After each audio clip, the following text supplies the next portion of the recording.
What's up everyone, I want to wish you a happy Easter, and in today's video I want to share with you my story on how I got my first client as a software engineer. But before that, make sure that you have your cup of coffee prepared and let's jump into the story. Let's rewind to about 3 years ago or 3.5 years ago, it doesn't matter. I was in the last year of high school and I already knew how to develop Android applications. I had built a few small applications and published them on GitHub and the Google Play Store to also add something on my resume because I didn't have any experience at all. I will try to find that CV and I will attach it on the screen, but I'm very sure that it's ugly and it's understandable. It was my first resume and I didn't have any experience to show off. Now, as a normal person who wants to find some freelance clients, I went straight up on Upwork. You know, the place where people say that you can find a lot of clients. Yeah, you can find a lot of clients, but not as a beginner with zero experience. I didn't have experience, no reviews, no credibility. I felt like a fish in the middle of the ocean.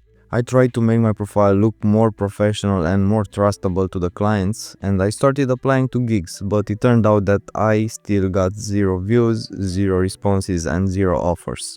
Days passed and my confidence started to drop. I even questioned myself whether should I continue this path of freelancing or should I start to apply to regular developer jobs. If you remember that I said I felt like a fish in the ocean, it was because every freelancer was like me and I had to stand out with something.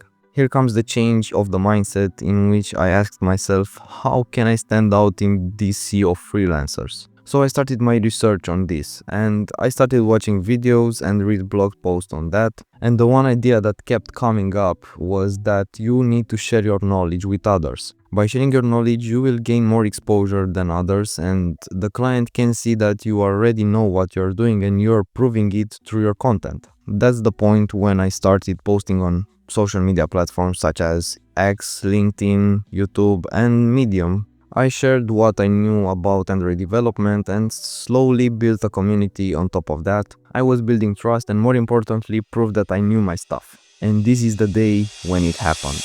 I opened the laptop and I went to Upwork to apply to some gigs. In the top bar I noticed that I have a notification and it was an invitation to a gig that was for a business from Canada to build a food delivery application. Bruh, I was very hyped and the day changed totally. I was extremely happy. That moment made all the struggle feel worth it. Turns out that they seen some of my YouTube videos and felt that I'm the right person to do their job. So we had a call, we discussed the project details, my hourly rate, and just like that I had my first client. You may think that this was luck 100%, but it's not like that. As I said, I built a community on top of my knowledge and I gained trust with that. If you want to become a freelancer, you have to stand out somehow. And this worked for me by sharing my knowledge and building a community. If you have any other advices, please let them in the comments. So this was my honest advice: by sharing your knowledge, build trust, build exposure, and land clients. Even if you are an introvert and don't like being on camera, you can start small, like share content on X, LinkedIn, or just create yourself a blog.